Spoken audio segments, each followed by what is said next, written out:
Bismillah. Assalamualaikum warahmatullahi wabarakatuh. Waalaikumsalam. Innal hamdalillah nahmaduhu wa nasta'inuhu wa nastaghfiruh wa na'udzu billahi min shururi anfusina wa min sayyiati a'malina. May yahdihillahu fala mudilla lahu wa may yudlil fala hadiya lahu. Asyhadu an la ilaha illallah wahdahu la syarika lahu wa asyhadu anna Muhammadan 'abduhu wa rasuluhu la nabiyya ba'dahu. Allahumma shalli wa sallim wa barik ala nabiyyina Muhammadin wa ala alihi wa ashabihi wa man tabi'ahum bi ihsanin ila yaumiddin. Amma ba'd. Allahumma inna nas'aluka ilman nafi'an wa rizqan thayyiban wa amalan mutakabbalan. Ma'asyiral muslimin, bapak-bapak dan ibu-ibu, ikhwan dan akhwat yang semoga kita semua senantiasa dirahmati oleh Allah Subhanahu wa taala. Alhamdulillah, segala puji hanya milik Allah atas limpahan nikmat-Nya. Pada kesempatan yang berbahagia ini, Allah Jalla wa'ala mempertemukan kita di tempat yang mudah-mudahan diridhoi oleh Allah Subhanahu wa taala, yaitu di salah satu di antara taman-taman surga. Semoga salam dan salawat tetap tercurahkan kepada junjungan Nabi besar kita, Nabi yang mulia, Nabi Muhammad sallallahu alaihi wa ala alihi wasallam, kepada keluarganya, sahabatnya, dan juga kepada umatnya yang senantiasa berusaha mengikuti jejak langkahnya. Sebelum kita melanjutkan, saya teringat di dalam sebuah hadis yang mana Rasulullah sallallahu alaihi wa ala alihi wasallam bersabda, "La yashkurullah ma lam yashkurun nas." Yaitu yang artinya adalah tidak dikatakan bersyukur kepada Allah, yaitu orang yang tidak pandai berterima kasih kepada manusia. Maka berdasarkan dengan hadis tersebut, maka saya ucapkan kepada pengurus Mushola As-Somad, jazakumullahu khairan. Semoga Allah Subhanahu wa taala membalas kebaikan kepada seluruh pengurus dengan kebaikan yang banyak, terutama kepada abang saya, Abu Hasbi hafizahullah, yang telah memberikan izin kepada saya untuk mampir di sini dan saling memberikan nasihat, karena agama kita ini dibangun oleh nasihat, sebagaimana Nabi yang mulia sallallahu alaihi wa alihi wasallam, ad-dinu nasihat. Agama adalah nasihat. Dan Allah Subhanahu wa taala berfirman, "Fadzakir fa inna dzikra tanfa'ul mu'minin," kata Allah. Maka berilah peringatan, karena sesungguhnya peringatan itu bermanfaat bagi orang yang beriman. Dan kepada seluruh jamaah, jazakumullahu khairan. Semoga Allah Subhanahu wa taala membalas kebaikan jamaah sekalian, para abah wa ummahat yang telah meluangkan waktunya untuk datang di salah satu di antara taman-taman surga. Maka berbahagialah ketika kaki digunakan untuk melakukan ketaatan kepada Allah. Dan tidak ada ketaatan yang paling afdal kecuali menuntut ilmu, sebagaimana kata Imam Syafi'i rahimahullah. Apa kata Imam Syafi'i? Talabul ilm afdalu min salati nawafil. Menuntut ilmu lebih mulia daripada salat sunnah. Kenapa? Karena dengan ilmu kita bisa mengetahui mana yang benar dan mana yang salah. Oleh karena itulah kata Nabi yang mulia sallallahu alaihi wa ala wasallam, "Man salaka tariqan yaltamisu fi ilman, sahalallahu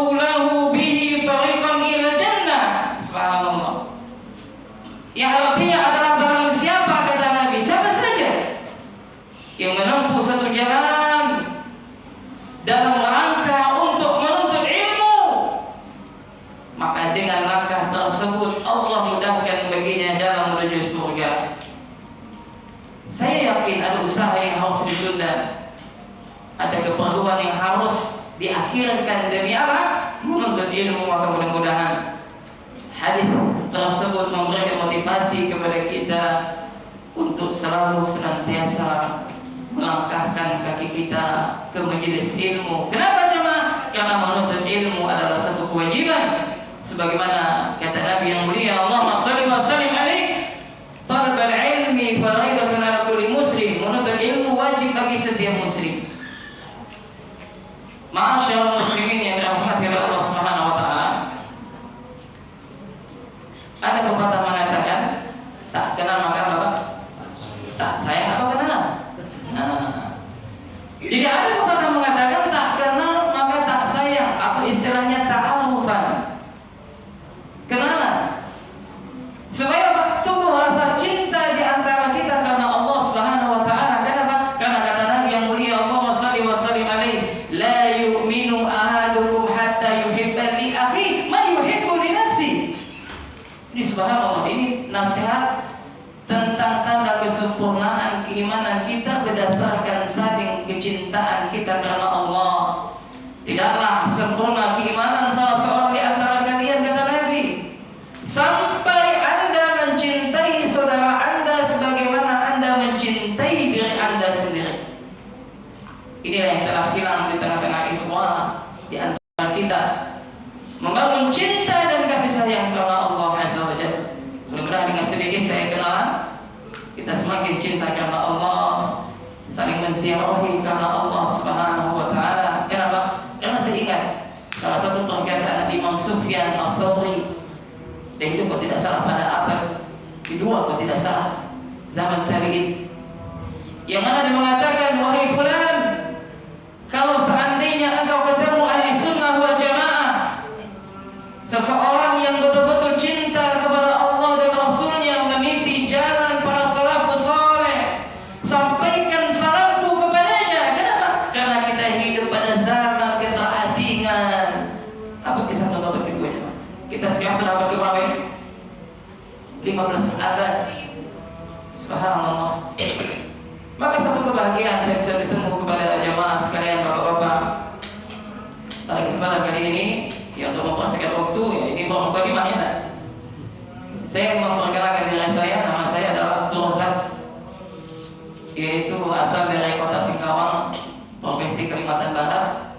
Ya, saya baru alhamdulillah punya anak 3, istri baru 1.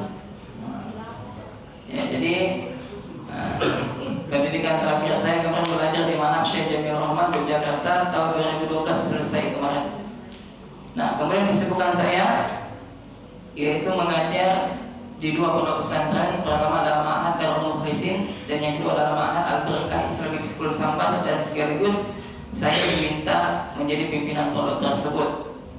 Kemudian kegiatan harian adalah mengisi pengajian di Kabupaten Sambas, baik kajian muslimah, kajian rutin pada malam Ahad dan yang semisalnya, dan juga kajian parenting tentang pendidikan anak. Mungkin itu sedikit nasihat atau perkenalan. Mudah-mudahan dengan itu Allah Subhanahu wa taala menanamkan yaitu ukhuwah di antara kita. Ma'asyiral muslimin yang dirahmati oleh Allah Subhanahu wa taala, tema kita adalah apa tema kita? Kita adalah musafir. Kenapa saya angkat pembahasan ini? Alasan yang pertama adalah pengingat bagi saya, karena saat ini saya sedang musafir, dan insya Allah mudah-mudahan Allah Subhanahu wa taala menjaga saya dan juga menjaga kaum muslimin sehingga balik ke dalam keadaan sehat walafiat. Yang kedua, sejatinya kita ini semuanya adalah musafir. Kenapa? Karena kampung halaman kita bukan dunia, jemaah. Di mana kampung halaman kita? Di surganya Allah Azza wa Jalla.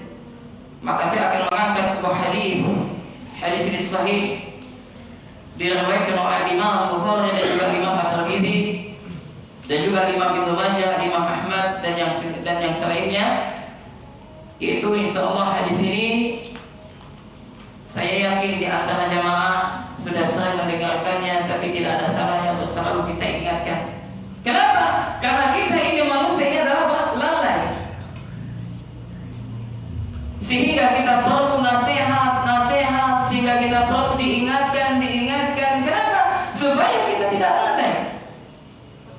Jadi manusia ini apa? Tempat salah, tempat lupa, tempat lalai.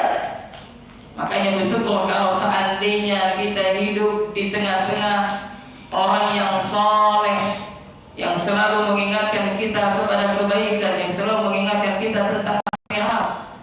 Subhanallah, inilah kenikmatan dalam kehidupan kita, ma'asyarul muslimin rahimani rahimakumullah.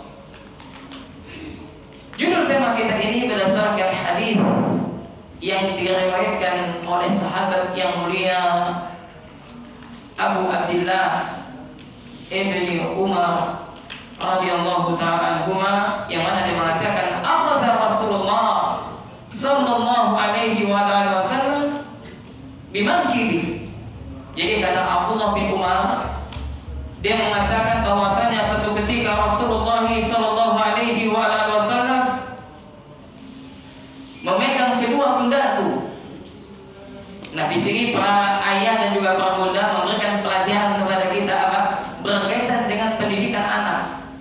Dan bagi para ustaz dan ustazah, metode dalam menyampaikan nasihat kepada anak-anak kita, kepada peserta didik kita, tidak hanya sekedar kita menyampaikan melalui lisan kita, tapi ada sentuhan. Apa kita sentuh? Pundaknya, kepalanya. Apa faedahnya? Supaya apa? Dari segi psikologis adanya kedekatan dari hati ke hati. Kenapa? Karena bahwa kita mengatakan ma kharaja minal qalbi wa dakhala fil qalbi. Apa-apa yang keluar dari hati akan masuk ke dalam hati pula. Maka saatnya kita muhasabah diri kita, mungkin selama ini ketika kita menyampaikan nasihat kepada anak-anak kita tidak masuk ke dalam hatinya. Apa sebabnya? Karena seni di dalam menyampaikan nasihat kita tidak tahu. Terkadang kita sebagai sosok ayah adalah apa? Ego kita kuat. Saya mau tanya kepada bapak-bapak sekalian, pernahkah Anda minta maaf kepada anak Anda kalau seandainya Anda punya salah? Jarang kan? Gengsi. Tapi subhanallah, kalau kita salah, kita minta maaf sama anak kita, tidak ada salahnya jangan. Ini memberikan pelajaran kepada anak kita. Kalau salah nak minta maaf, sebagaimana ayah minta maaf kepadamu, sebagaimana bunda minta maaf kepadamu. Inilah konsep pendidikan anak ini harus kita gali, kita pelajari, kita telaah, kita bahas supaya kita tidak salah dalam mendidik anak-anak kita. Demikian juga dalam konsep pendidikan di pondok pesantren. Ini PR kita ya. Anak itu takut hanya di pondok pesantren. Ketika liburan, takutkah mereka kepada Allah? Suka main HP tidak? Betul tidak? Ini PR kita. Ada yang salah dalam metode kita mendidik anak-anak kita. Kenapa? Yang selama ini kita didik apa hatinya? Kita didik adalah jasadnya. Tidak disentuh hatinya. Ya kan? Tidak disentuh hatinya, tidak berbicara dari hati ke hati. Hanya disentuh jasadnya. Kenapa Pak? Karena saya pengalaman Pak. Saya kurang lebih 12 tahun dalam pondok pesantren ini. Dan bagian pesantren. Dan ketika saya mengenal konsep pendidikan fitrah pada tahun 2018, subhanallah, sepulang dari seminar pendidikan karakter nabawiyah, saya minta maaf sama semua santri saya, dan bahkan tidak sengaja saya menangis minta maaf. Setelah itu apa? Enak, anak-anak dekat dengan kita. Lihatlah Nabi Sallallahu Alaihi Wasallam ketika Nabi memberikan nasihat, apa yang Nabi lakukan? Apa kata Abdullah bin Umar? Dia mengatakan akhadha bimankibi. Nabi Sallallahu Alaihi Wasallam memegang pundakku. Lihat, Nabi memberikan nasihat, pegang pundak. Jadi apa? Kalau kita ingin menyampaikan nasihat kepada istri kita, pegang pundak istri kita, pegang kepalanya dengan penuh kasih sayang. Pegang anak kita, entah dadanya, entah tangannya, entah pundaknya, entah kepalanya, usap. Lalu apa kata Nabi? Subhanallah, ini nasihat yang sangat luar biasa. Apa kata Nabi yang mulia? Allahumma salli wa sallim alaihi kun fid dunya ka'annaka gharibun aw 'abirun sabil. Kata Nabi Sallallahu Alaihi Wasallam, Nabi memberikan nasihat kepada Abdullah bin Umar, dan tidak hanya kepada Abdullah bin Umar, tapi apa? Kepada kita semua, kepada engkau wahai kaum muslimin, kepada engkau wahai kaum muslimah, kepada engkau wahai umat Islam. Apa kata Nabi? Jadilah engkau hidup di dunia ini, hiduplah engkau di dunia ini seperti apa? Gharibun, sebagai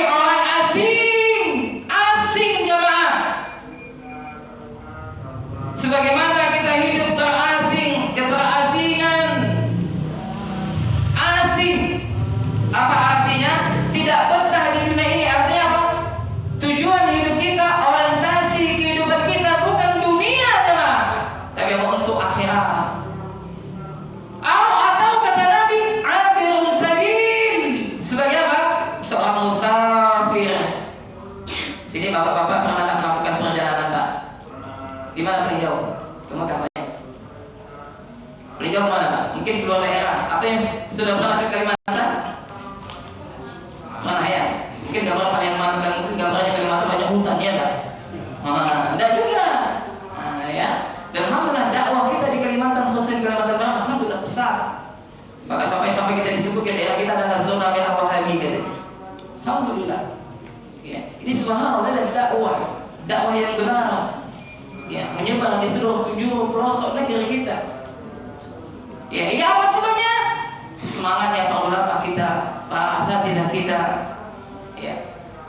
Nah, ketika kita melakukan perjalanan asing, jemaah, artinya apa? Kita akan kembali kepada kampung halaman kita. Kita akan kembali ke tanah air kita. Yang namanya musafir, kita tidak akan berlama-lama ke tempat orang, ke negeri orang, tidak lama-lama kita. Kenapa? Karena ada kampung halaman kita, kita pasti akan pulang, kita akan pasti balik. Kemana kepulangan kita Pak? Dua hal, imma di surganya Allah ataukah di nerakanya Allah, waliyadzubillah. Maka kata Nabi yang mulia sallallahu alaihi wa alihi wasallam, wa'udda nafsaka min ahli al-qubur, kata Nabi. Oleh karena itu kata Nabi, dan persiapkanlah dirimu termasuk orang yang akan menjadi penghuni kubur. Artinya apa Pak? Artinya apa Pak? Jadi ibu sekalian, kaum muslimin dan muslimah, hendaknya kita senantiasa apa? Memperbanyak mengingat kematian. Apa kata Nabi yang mulia sallallahu alaihi wa alihi wasallam? Nabi menyebutkan akhfiru dzikra hadhil ladzat, yakni al-maut, kata Nabi. Perbanyaklah oleh kalian. Namanya perbanyak apa? Namanya perbanyak apa? Senantiasa. Jadi kita mengingat kematian itu bukan tak kalah ada tetangga kita meninggal, tidak, tapi apa? Akhfiru, kata Nabi, perbanyaklah oleh kalian dzikra hadhil ladzat. Itu apa? Pemutus kelezatan. Apa itu? Yakni al-maut, kematian jemaah. Maka apa kata Nabi yang mulia? Allahumma salli wa sallim alaihi. Kafa bil mauti wa'idan. Kafa bil mauti wa'idan, kata Nabi. Cukuplah kematian itu sebagai nasihat. Dan bahkan Umar bin Khattab radhiyallahu ta'ala anhu, Umar jemaah, dia ada punya cincin. Cincinnya bertulis apa? Ya Umar. Ya. Apa katanya? Di dalam cincin tersebut, kafa bil mauti wa idzan ya Umar. Cukuplah kematian sebagai pengingat wahai Umar. Artinya apa? Kita hendaknya selalu senantiasa apa? Mengingat kematian. Kenapa jemaah? Karena kita semua ini adalah musafir. Kita semua ini tidak lama hidup di dunia ini, tidak lama jemaah. Apalagi mohon maaf bapak-bapak yang mungkin mohon maaf nyebutnya sudah putih. Ini apa? Berapa saja Pak? 55. Insyaallah. Kalaulah kita melakukan perjalanan Pak, misalkan kita mau ke Cilengsi dan nanti Bapak insyaallah mau ke Cilengsi nanti malam. Ya. Kalau kita mau ke Cilengsi, mungkin jarak ke Cilengsi berapa kilo? Hah? Berapa? 20-an kilo. Nah, berarti yang maaf yang jenggotnya sudah putih-putih ini, hitungannya mungkin 5 kilo lagi akan sampai. Ya kan? Berarti apa? Sudah 15 kilo dia lewati, tinggal 5 kilo jemaah. Dan kita yang muda-muda ini jangan merasa aman dalam apa kematian. Kenapa? Karena kata Allah Subhanahu wa taala, "Wa likulli ummatin ajalun, fa idza jaa ajaluhum la yastakhiruna sa'atan wa la yastaqdimun." Setiap umat kata Allah memiliki batas waktu ajal. Apabila telah datang ajalnya, maka tidak bisa diapakan? Diunturkan meskipun sesaat ataupun sekejap, tidak bisa. Inilah yang harus kita pikirkan ya Mas. Yaitu bagaimana nanti ketika kita menghadapi sakratul maut. Bisakah di antara kita menjamin kalau di akhir hayat kita bisa mengucapkan kalimat la ilaha illallah? Bisakah kita menjamin ketika di akhir hayat kita dalam keadaan husnul khatimah? Bisakah kita menjamin kalau kita wafat dalam keadaan kebaikan? Tidak ada yang tahu. Tapi kita berharap kepada Allah, mudah-mudahan Allah Subhanahu wa taala mewafatkan kita dalam keadaan husnul khotimah. Nabi jamaah Nabi, Pak. Rasulullah sallallahu alaihi wasallam, orang yang paling bertakwa kepada Allah, orang yang paling takut kepada Allah, orang yang telah dijamin masuk surga oleh Allah Subhanahu wa taala, orang yang paling bertakwa kepada Allah. Lihat bagaimana proses detik-detik wafatnya Nabi. Disebutkan oleh Aisyah radhiyallahu taala anha bahwasanya Nabi wafat di pangkuan Aisyah. Yang mana sebelum Nabi wafat, Nabi menghadapi detik-detik sakratul maut. Dan ini sebagaimana dinukilkan di dalam bukunya Syekh Saifur Rahman Al-Mubakfuri.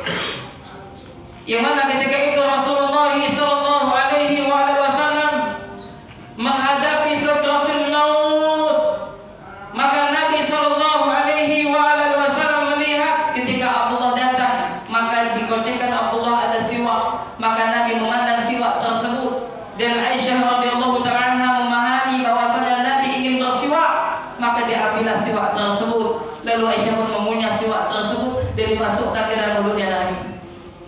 Dan ketika itu Nabi SAW hendak meminta wadah atau tempat yang isinya air, lalu didatangkanlah wadah tersebut. Lalu apa? Nabi sallallahu alaihi wasallam memasukkan tangannya yang mulia ke tempat wadah tersebut. Lalu Nabi angkat tangannya yang mulia tersebut dan Nabi usap wajahnya jamaah. Kenapa? Karena merasakan sakratul maut yang amat dahsyat sakitnya. Apa kata Nabi? Seraya Nabi mengatakan, Nabi mengusap wajahnya dengan telapak tangannya tersebut. Nabi mengatakan, La ilaha illallah, inna lil mauti sakarat. Bayangkan Pak, Nabi. Apa kata Nabi? Nabi mengatakan, La ilaha illallah, inna lil mauti sakarat. Kata Nabi, tidak ada ilah yang berhak diibadahi dengan benar kecuali Allah, dan sesungguhnya di dalam kematian itu ada sakarat, ada rasa sakit yang amat dahsyat. Sakit jemaah.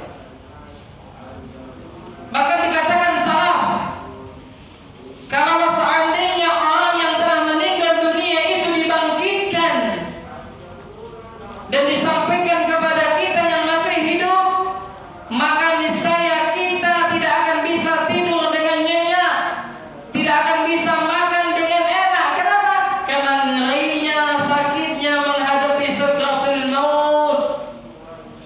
Maka tidak ada yang selamat kecuali amal soleh yang kita lakukan.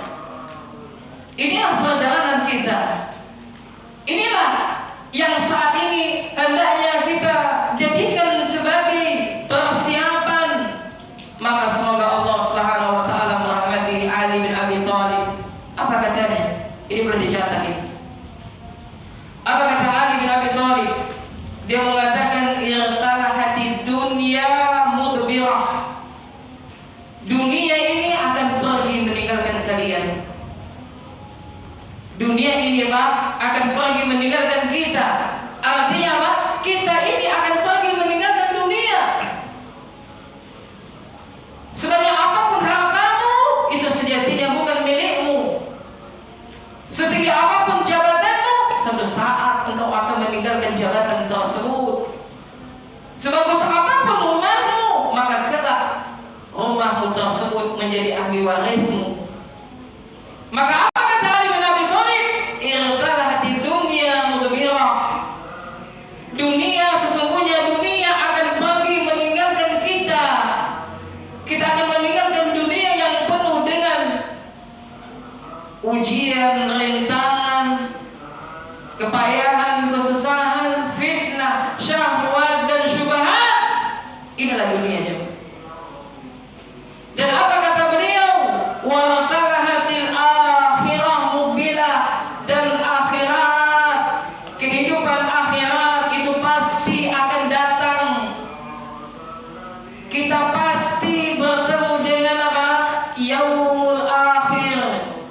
Kehidupan akhirat setelah kematian itu adalah sesuatu yang pasti. Kenapa jemaah? Karena setiap kita pasti akan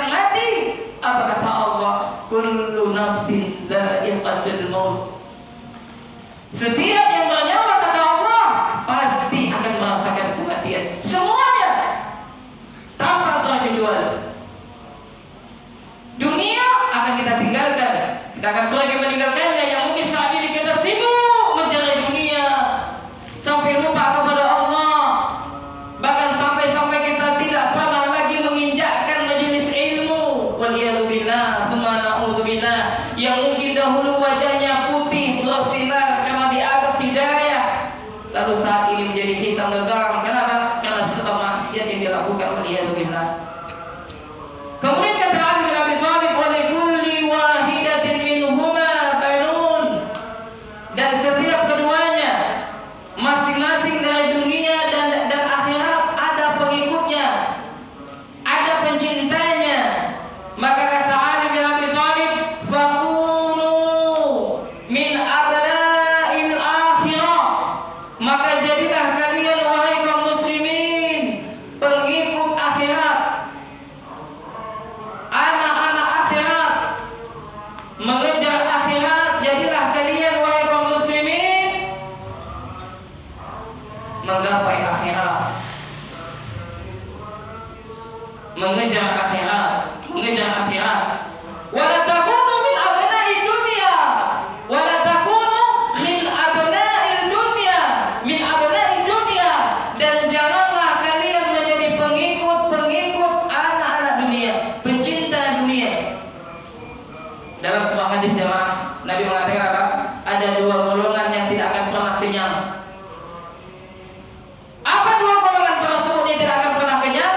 Yang pertama adalah talibud dunia, pencinta dunia. Bapak-bapak, ibu-ibu tak pernah kenyang, merasa kekurangan. Bahkan apa kata Nabi? Kalau seandainya anak Adam memiliki emas sebesar gunung, sini Bekasi ini gunung yang paling besar. Gunung apa kira-kira? Kalau seandainya kita memiliki gunung kalau seandainya kita memiliki emas sebesar gunung, niscaya manusia tidak akan pernah puas. Pasti dia menginginkan gunung emas sebesar gunung yang satu lagi. Inilah talibud dunia yang tidak akan pernah kenyang. Kapan dia merasa kenyang? Nanti kalau seandainya mulutnya telah dimasukkan ke dalam tanah. Artinya apa? Kalau dia sudah mati baru dia kenyang. Dan yang kedua adalah apa? Talibul ilm, penuntut ilmu. Maka kita sebagai penuntut ilmu tidak pernah merasa puas dengan ilmu yang kita miliki. Maka wajar kita lihat para masyayikh kita, para asatidzah kita, meskipun titel mereka telah sampai doktor misalkan, tapi mereka masih duduk bersimpuh dalam rangka untuk menuntut ilmu. Kenapa? Tidak pernah merasa puas, tidak merasa pernah kenyang, tidak merasa kenyang, merasa kekurangan dengan apa? Dengan ilmu. Nah, kira-kira di antara kedua golongan ini kita pilih golongan yang mana? Pertama, kedua? Harus yang kedua. Kemudian apa kata Ali bin Abi Thalib? Maka belum melanjutkan, fa innal yawma 'amalun wala hisab. Maka hari ini kata Ali bin Abi Thalib, fa innal yawma, maka sesungguhnya hari ini yang saya dan juga Anda berada di atas bumi ini, di bawah langit yang kita masih hidup saat ini, adalah hari untuk apa? Amalun, untuk hari beramal soleh, melakukan amalan ketaatan.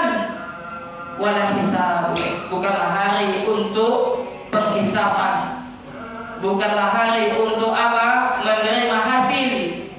Wa ghadan, dan besok kata Ali bin Abi Thalib, maksudnya apa? Hari akhirat, hisabun, adalah hari penghisapan, hari pembalasan. Wala amalun, dan bukanlah hari untuk beramal. Sudah selesai masanya. Makanya ma'asyiral muslimin yang dirahmati oleh Allah Subhanahu wa taala, dunia ini adalah negeri untuk beramal. Dunia ini adalah negeri untuk kita menyiapkan bekal sebanyak-banyaknya. Kenapa? Karena waktu kita terbatas, jemaah. Tidak lama kita hidup di dunia ini.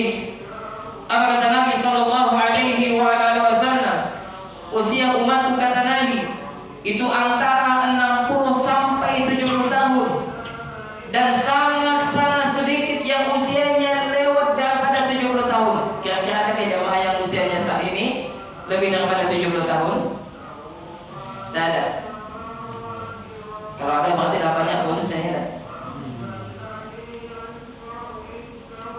Dan sekarang kita saksikan betapa banyak mereka yang mati dalam keadaan mendadak. Subhanallah Pak, kemarin di kampung saya Pak, hari ini dia memandikan jenazah, besok jenazahnya dimandikan. Subhanallah.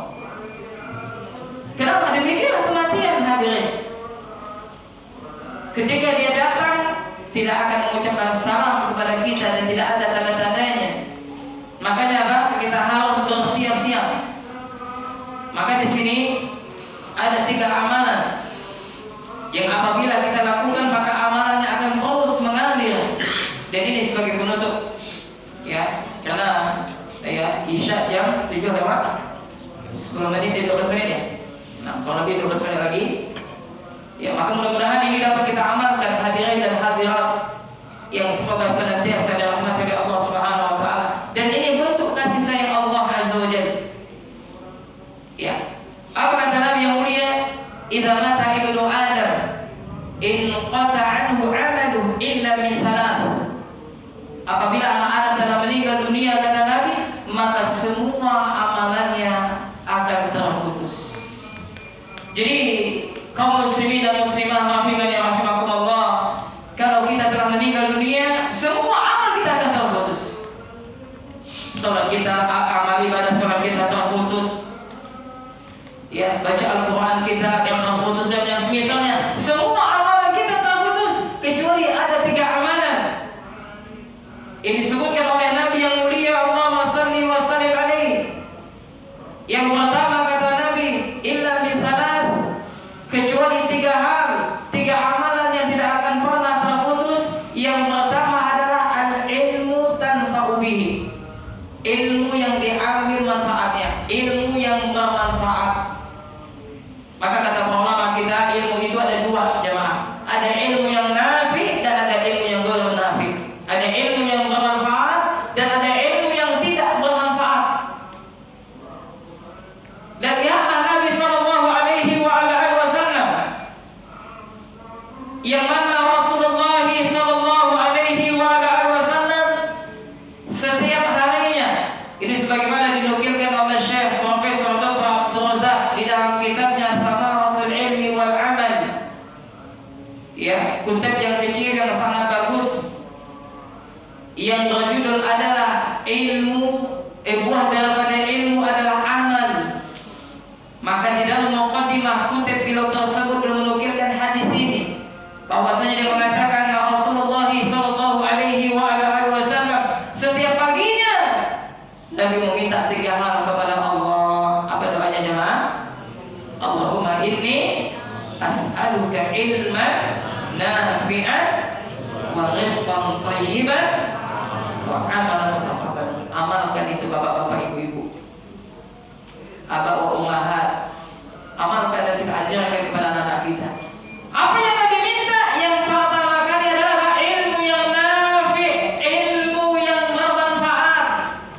Makanya para suami, para ayah, para istri dan juga para bunda sekalian, saatnya kita muhasabah diri kita. Apakah selama ini ketika kita datang ke pengajian, kita rutin ikut ke pengajian, apakah kita telah mendapatkan ilmu yang bermanfaat? Lantas apa Ustaz standarisasi ilmu yang bermanfaat tersebut? Bahwa kita mengatakan salah satu di antara tanda ilmu kita yang bermanfaat adalah apa? Semakin berilmu, kita semakin takut kepada Allah jemaah. Maka apa? Kata Imam Ahmad bin Hanbal, al-asl ilm, pokok daripada segala daripada ilmu adalah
fikih asma wa sifat.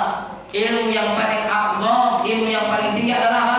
Tauhidullah yang berkaitan dengan nama-nama dan sifat-sifat Allah. Maka penting mengkaji kita apa? Asma wa sifat. Asma wa sifat.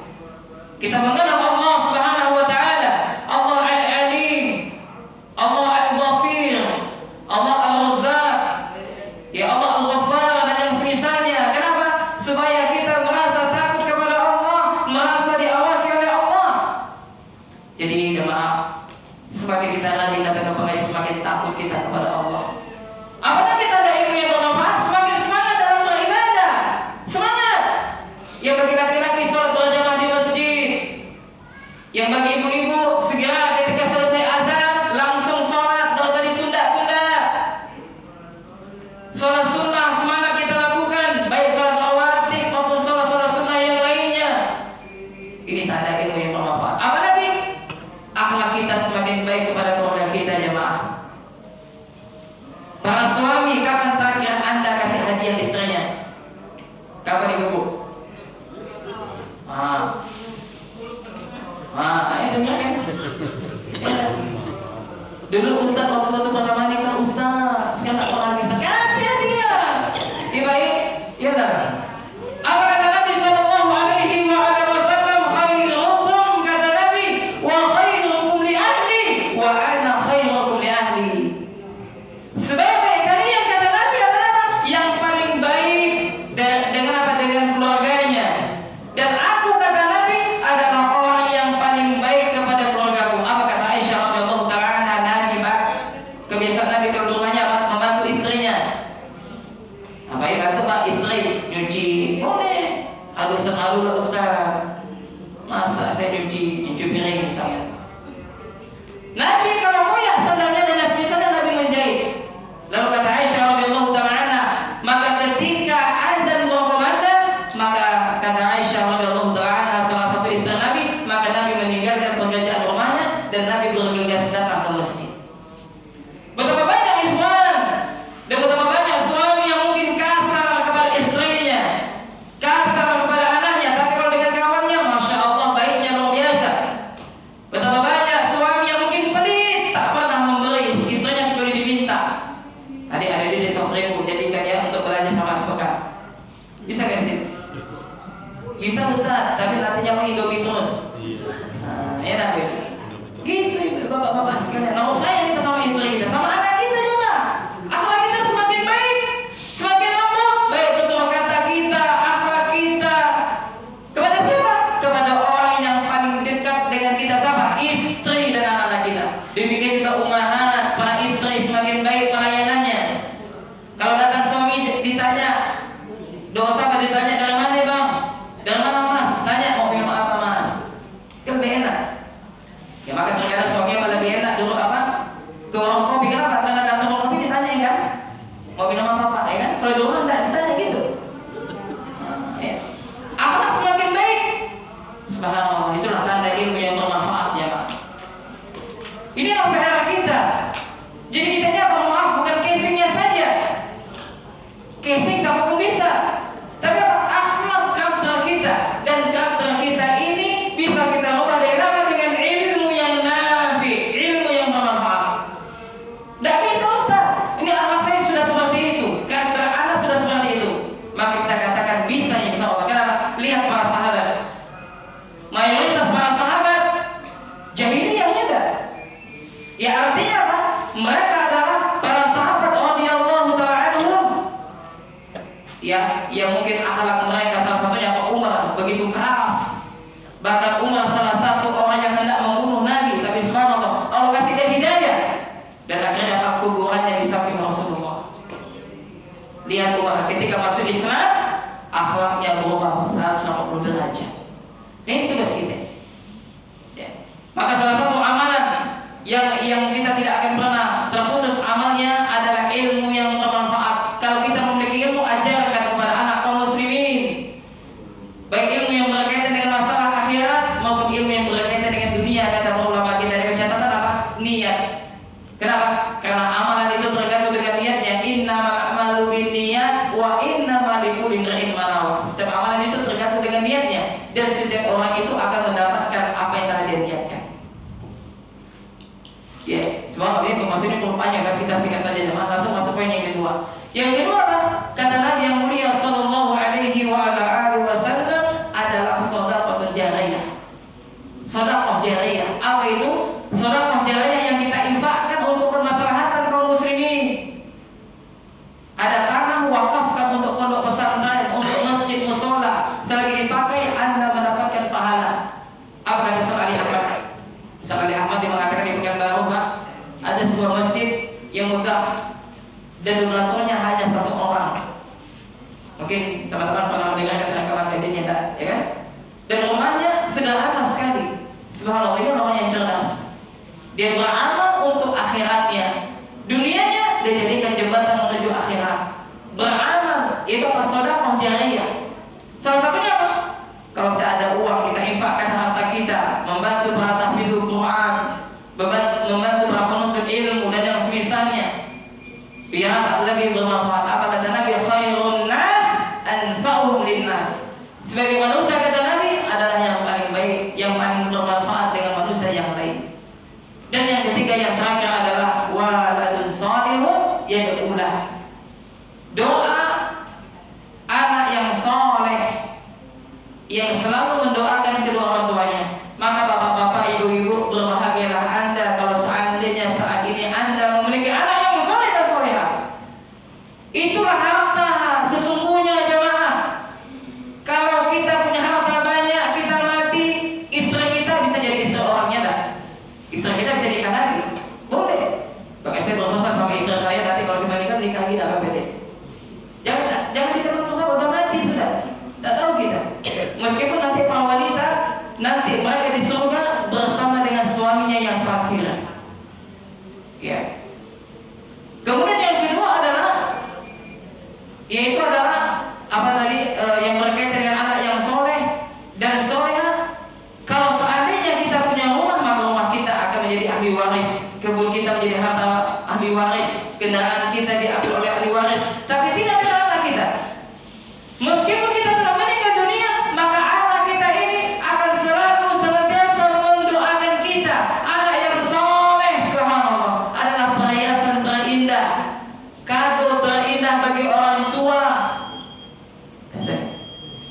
Ada keadaan kita cukup sampai di sini, insyaallah. Cukup ya.